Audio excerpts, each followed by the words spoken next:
Jeg hedder Jade og er 15 år. Da jeg lige var blevet 15 år, blev mine forældre skilt. Jeg begyndte at begå kriminalitet og få de forkerte venner. Mine venner begyndte at tilbyde mig hash, men jeg havde ikke penge til det. Men de ville gerne give mig det alligevel. Efter et par uger ville de have, at jeg skulle betale 10.000 kroner inden for de næste 2 uger. Hvis jeg ikke kunne betale, skulle jeg gøre noget for dem. Jeg kunne ikke betale dem det, så jeg fik at vide, at jeg skulle aflevere en narkopakke. Det gjorde jeg selvfølgelig.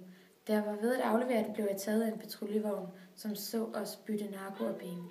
Jeg fik en straf på 9 år i et ungdomsfængsel og en bøde på 3.000 kroner, fordi jeg havde 3 tabletter ecstasy i lommen.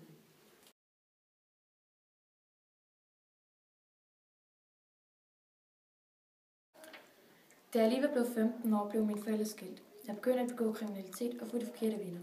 Mine venner begyndte at tilbyde mig hash, men jeg havde ikke penge til det, men de ville give mig det alligevel.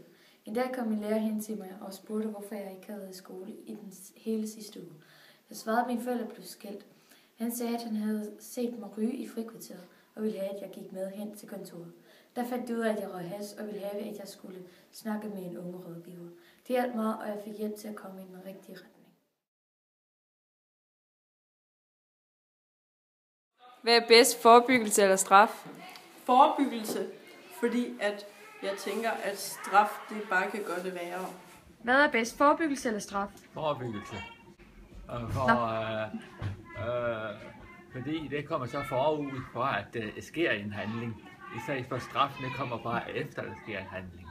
Hvad synes du, den kriminelle lavalder skal være?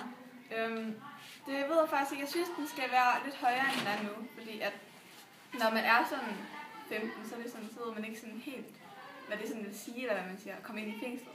Der er det sådan mere, at man sådan, vil fortryde, at man godt kan se. Det er sådan mere drengestreger og pigestreger, eller hvad man siger.